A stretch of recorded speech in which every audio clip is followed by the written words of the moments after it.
Salut à tous, c'est Omen. Bienvenue sur la Arcane JCE TV. Aujourd'hui, on va se faire un petit discerner l'impensable consacré aux fenêtres de joueurs. Alors, on va d'abord commencer par examiner le contexte et bien poser les objectifs de la vidéo. Ensuite, on observera les fenêtres de joueurs de manière globale, selon une vue d'ensemble. Enfin, on va examiner un par un les différents temps du round avant de conclure. On commence donc par une présentation du contexte.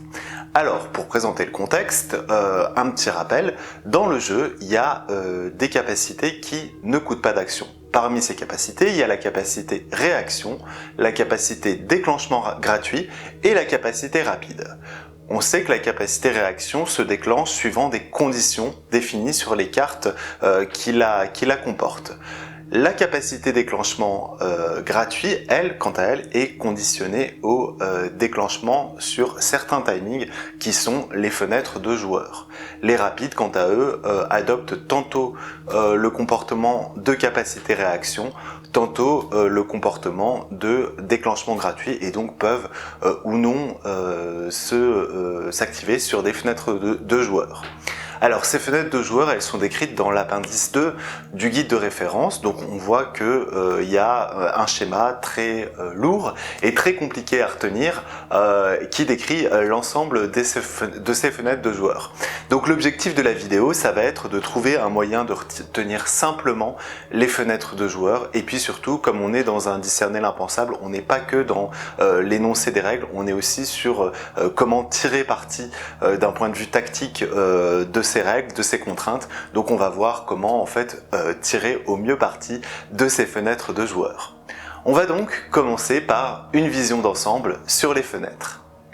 Alors quand on observe le fameux appendice 2, on voit en fait un découpage très précis du round selon des phases. Donc phase du mythe, phase d'investigation, phase des ennemis et phase d'entretien. Ce découpage il est pertinent pour tous les effets du jeu et pour décrire la chronologie précise du jeu, mais il n'est pas forcément pertinent du point de vue des fenêtres de joueurs. En fait, moi je vais vous proposer un découpage alternatif sous forme de temps qui va en fait réellement matérialiser ce qu'on fait, la marge de manœuvre qu'on a au sein du round, les différents tempos qu'on peut voir au sein du round et qui est pas forcément conforme au découpage des phases. Donc on a en fait, si on redécoupe le round, on a des temps actifs, donc on a un temps de préparation, un temps d'action, un temps de prévention et un temps de réaction, et puis on a des temps morts, en réalité un seul temps mort puisque c'est une période continue pendant laquelle le jeu est en pilote automatique et les joueurs ne peuvent pas, sauf exception et on va le développer, agir dessus. Donc on va examiner un par un ces différents temps, voir en fait analyser les fenêtres de joueurs et ce sera au sein de ces temps que on va pouvoir en fait retenir facilement comment se comportent les fenêtres puisque au sein d'un même temps les fenêtres ont un comportement uniforme et en fait en découpant le round d'une manière plus simple, ça nous permet d'assimiler au mieux les fenêtres de joueurs. Alors le premier temps, c'est le temps de préparation. C'est un temps en fait qui est une réalité vécue par l'ensemble des joueurs. C'est un temps qui intervient après une longue période au cours de laquelle les joueurs ont perdu la main. En règle générale, au début du round, on planifie tout. Daisy, tu vas prendre les indices. Roland, tu vas tuer le cultiste dans le lieu d'à côté. Et puis se déroule la phase du mythe. Et là, on va devoir reprogrammer nos plans, revoir un peu notre copie. Et ça se fait durant le temps de préparation. Donc c'est ce petit temps avant que les joueurs se mettent à jouer, après la phase du mythe où on se pose. Ce qu'on peut dire sur ce temps, c'est qu'il y a deux fenêtres jumelles à l'interface entre deux phases, la phase du mythe et la phase d'investigation. Ces fenêtres, dans 90% des cas, elles sont, on va dire, matériellement confondues. C'est-à-dire que le jeu, l'état de la partie, en dehors de la transition de phase, ne change pas vraiment. Si vous avez un compteur de phase, vous allez tourner votre compteur de phase au mieux. Dans la plupart des cas, et chez la majorité des joueurs, on va considérer que c'est une seule et même fenêtre. Ceci dit, elles peuvent, la duplicité de ces fenêtres au sein de deux phases différentes peut avoir un intérêt pour tous les effets qui s'intéresse à l'échelle de la phase, et notamment pour 4 investigateurs dont la capacité signature est limitée à une fois par phase. Alors on pense bien sûr à Agnès Baker, dans la boîte de base, dont le dégât est limité à une fois par phase. On pense à Nathaniel Shaw, on pense à Mark Harrigan, et puis dans une moindre mesure, puisque Diana va pas trop jouer dans les fenêtres, ça va être plutôt des cancels, donc on va dire des événements type réaction, mais on peut aussi nommer Diana. Donc voilà, donc on a 2 fenêtres matériellement confondues, donc une fenêtre en fait au moment où on discute entre joueurs et qu'on planifie son round. Alors, ces fenêtres, elles peuvent avoir un effet tactique assez sympa lorsque on doit un peu se réorganiser au niveau du round parce que l'enquêteur a tiré un ennemi, que il faut que l'enquêteur joue en premier pour des raisons de jeu, ou parce que par exemple c'est Trish Scarborough et qu'elle aime bien avoir des ennemis en vie dans son lieu quand elle enquête, et que en fait voilà, on doit se réorganiser, faire en sorte que l'enquêteur joue en premier, mais il est engagé avec un ennemi, donc on doit trouver un moyen de faire en sorte que avant que l'enquêteur prenne son tour de jeu, le gestionnaire d'ennemis puisse l'engager. Donc on a un ensemble de capacités qui permettent d'assurer ça. Donc par exemple fermer le cercle qui est un peu la version mystique de la carte ancestrale, sauf que fermer le cercle a un wording qui ne le borne pas autour du joueur, qui lui permet d'être joué dans n'importe quelle fenêtre de joueur. Et donc ça va être très intéressant de pouvoir prendre une action à la fin de la phase de mythe ou au début de la phase d'investigation pour engager par exemple un ennemi qui est avec un investigateur qui doit être libéré avant que l'ensemble des joueurs commence. On pense aussi évidemment à Provocation 3XP qui sera intégré chez Nathaniel et qui permet à Nathaniel de bénéficier de sa capacité signature, c'est-à-dire de son dégât supplémentaire lorsqu'il est infligé par un événement dans le cadre de la phase du mythe. Donc il pourra infliger ce dégât dans le cadre de la phase du mythe et puis infliger un dégât en plus dans le cadre de la phase d'investigation. Et puis on pense bien sûr à Agnès Baker qui va pouvoir utiliser les 2 fenêtres de joueurs, cette fois-ci la séparation de phase entre les fenêtres de joueurs pour pouvoir par une capacité rapide, par exemple connaissance interdite, s'infliger une horreur à la fin de la phase du mythe, et par une autre capacité rapide, par exemple les analgésiques, infliger une horreur durant la phase d'investigation. Donc voilà pour cette phase de préparation, cette phase où on discute et où on a des fenêtres jumelles. On va passer à la phase suivante qui est la phase d'action. Donc la phase d'action, c'est le cœur de la phase d'investigation. C'est là où en fait tous les joueurs prennent leur action d'un point de vue opérationnel.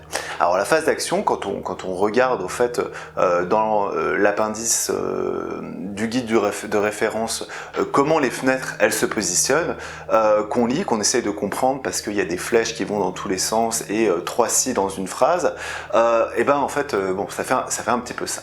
En fait, voilà. Donc j'ai reschématisé en fait tout simplement les fenêtres de joueurs au sein de la phase d'investigation parce qu'elles sont ultra simples à comprendre. Il y a une fenêtre avant et après chaque action de joueur, tout simplement. Enfin c'est les fenêtres de la phase d'investigation, c'est celles qui très souvent sont jouées de la manière la plus propre parce que c'est les plus simples à comprendre, elles sont avant et après chaque action. Donc les fenêtres de la phase d'investigation, c'est les fenêtres qui sont réservées à toutes les capacités qui sont limitées au tour. Donc typiquement par exemple la corde à piano qui ne peut s'activer que lors de votre tour. On a plein de capacités gratuites qui elles sont limitées au tour. Et aussi ça, on l'applique pas forcément. Les soutiens rapides doivent être joués lors du tour du joueur qui les joue. On le sait pas forcément, on le maîtrise pas forcément, mais c'est dans le guide de référence. Les soutiens rapides sont joués uniquement lors de notre tour. Ça veut dire que, par exemple, si dans la phase du mythe, je tire des mains saisissantes, je vais pas pouvoir utiliser les fenêtres de joueurs de mon test de compétences pour prévenir des dégâts que les mains saisissantes m'infligeraient avec une veste en cuir en la posant en rapide. Ça, c'est pas possible. Tous les soutiens rapides doivent être joués durant notre tour. Voilà pour le temps de l'action. On va passer au temps le plus intéressant qui est le temps de prévention. Alors le temps de prévention, il se situe au cœur de la phase des ennemis. Donc la phase des ennemis fait aussi l'objet d'un descriptif un peu alambiqué qu'on va un peu délayer dans cette vidéo pour comprendre ou positionner les fenêtres de joueurs. En gros, lors de la phase des ennemis, on va prendre joueur après joueur, un par un, et chaque joueur va résoudre un à la fois les ennemis qui l'attaquent. Et les fenêtres de joueurs, en fait, se situent avant qu'un joueur résolve toutes les attaques ennemies le concernant. Donc ça veut dire qu'il y a une fenêtre après que les ennemis se soient déplacés, et puis il y en a une entre chaque joueur qui résout les attaques des ennemis le concernant. Donc ça c'est assez intéressant parce que on peut avoir des effets qui permettent à des investigateurs d'échapper, d'esquiver en rapide aux attaques ennemies. On pense bien sûr à la boîte à portail de Luc. Donc Luc va pouvoir se réfugier dans son portail après le déplacement des ennemis lors de la phase des ennemis, et puis il sera bien au chaud dans son portail et ça va bien le protéger puisque lors de la phase du mythe, tous les ennemis qui seront générés dans son lieu ne peuvent pas être générés dans son lieu et donc seront défaussés. On pense aussi au chat errant qui est un allié créature qui est pas trop utilisé, mais qui peut avoir cet intérêt d'échapper automatiquement aux ennemis après le déplacement des ennemis et avant que les ennemis nous attaquent. Et on a également Triche qui va pouvoir bénéficier de cette fenêtre de joueur avant que les ennemis attaquent en découvrant en rapide un indice pour échapper automatiquement à un ennemi, soit avec le cryptographe, soit avec Lola Santiago. Alors on peut aussi tuer les ennemis avant qu'ils nous attaquent. Donc bénéficier de cette fenêtre après le déplacement des ennemis pour leur infliger des dégâts. On a le très classique flic en patrouille. On a également Nephthys qui peut infliger 2 dégâts en rapide. J'adore Nephthys, donc je vais caser Nephthys dans cette vidéo. On a aussi l'étui pratique qui est très cher à jouer, qui est très cher en XP, mais qui a l'intérêt de ne pas se borner autour du joueur dans sa capacité de déclenchement gratuite et donc qui peut tout à fait être déclenché durant la phase des ennemis pour infliger un petit coup de 45 automatique ou un petit coup de Derringer ou un petit coup de fusée à pompe si on est fou durant la phase des ennemis, après le déplacement des ennemis et avant que les ennemis nous attaquent.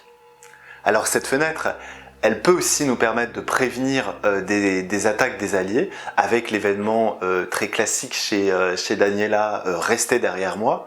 Donc cet événement qui nous permet d'encaisser en lieu et place de nos collègues joueurs des attaques ennemies.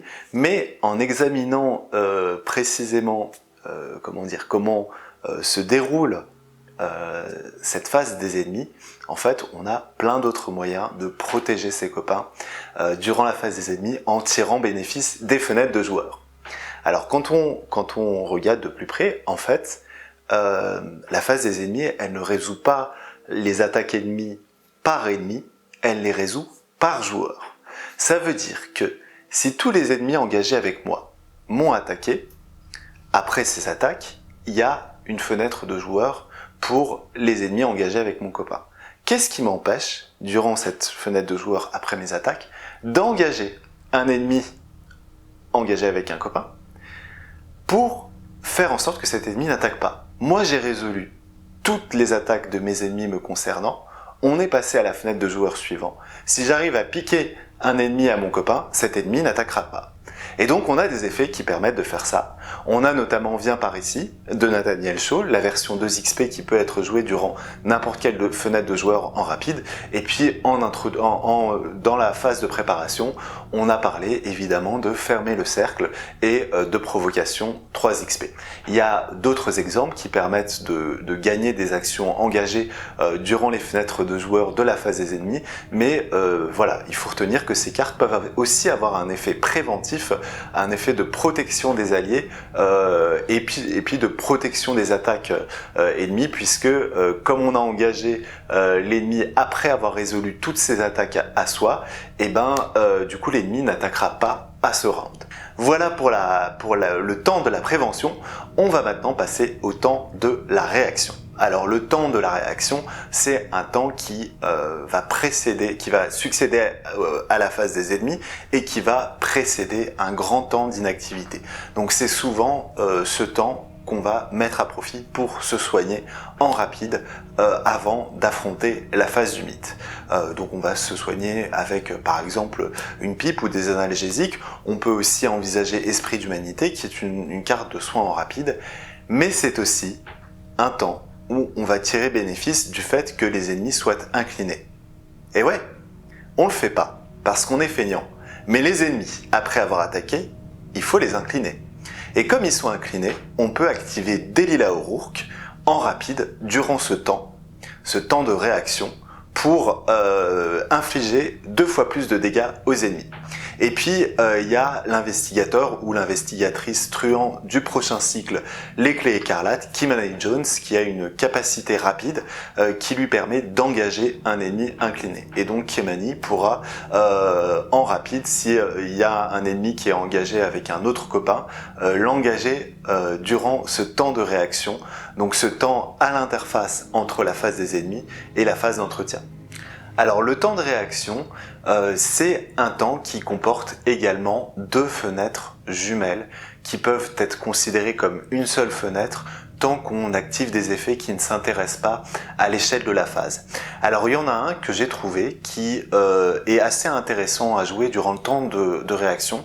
C'est une carte qui est peu usitée, qui est peu utilisée parce que comme beaucoup en fait on n'a pas très bien compris son utilité et son application.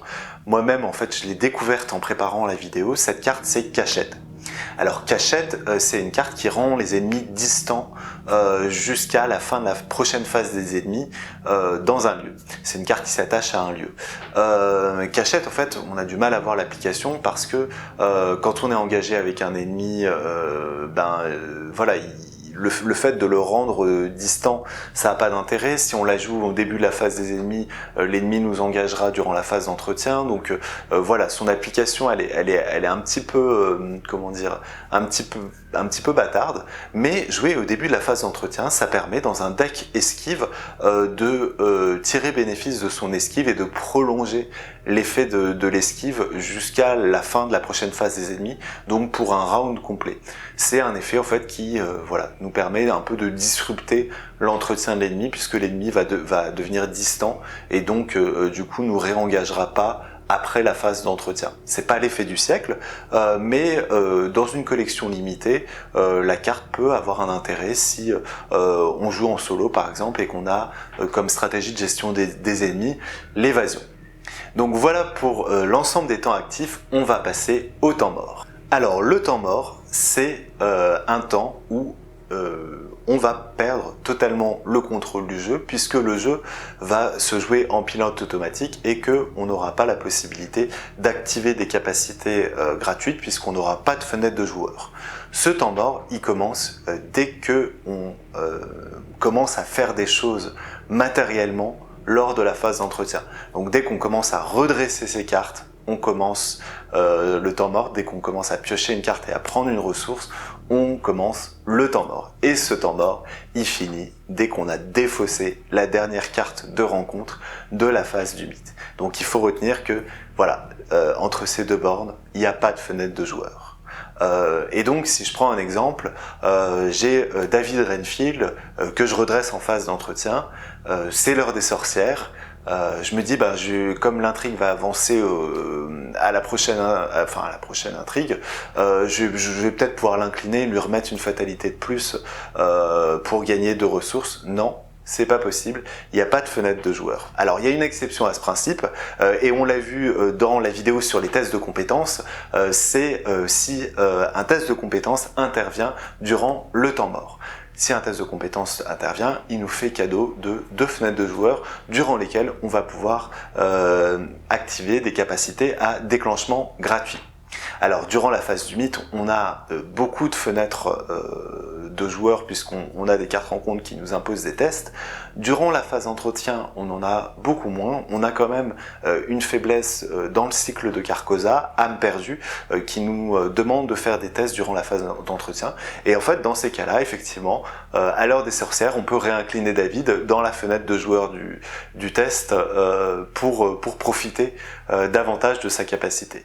Mais en dehors de ça, voilà, il faut retenir que ce temps mort qui commence du moment où on fait matériellement des choses lors de la phase d'entretien jusqu'au moment où on a défaussé la dernière carte rencontre après l'avoir résolue, durant ce temps, on n'a pas de fenêtre de joueur.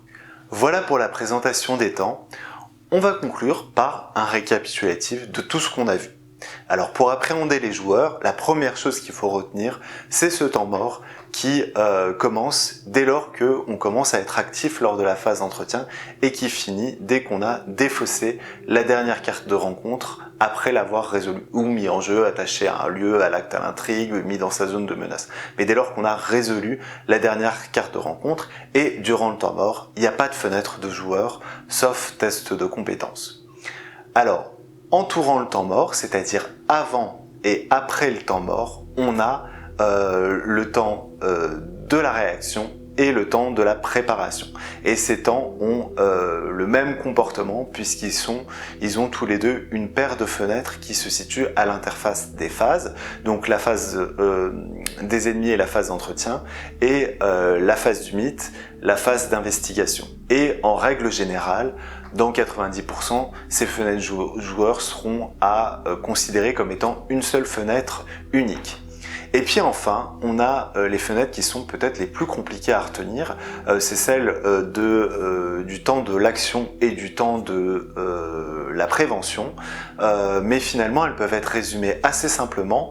Le temps de l'action, les fenêtres sont avant et après chacune des actions de joueurs, et le temps de prévention sont avant que chaque joueur résolve les attaques de l'ensemble des ennemis engagés avec lui. Voilà pour cette vidéo, j'espère vous avoir donné les moyens de retenir simplement les fenêtres de joueurs, j'espère aussi vous avoir donné quelques petites astuces tactiques pour tirer bénéfice au mieux des fenêtres de joueurs, j'espère que la vidéo vous a plu. Si elle vous a plu, n'oubliez pas un petit pouce, un petit abonnement, vous pouvez réagir en commentaire, vous pouvez réagir sur le Discord des JCE TV, sur Facebook, sur Aurore Arkham, partout où vous voulez, nous envoyer des messages par pigeon voyageur. Et moi je vous dis à très bientôt pour une prochaine vidéo.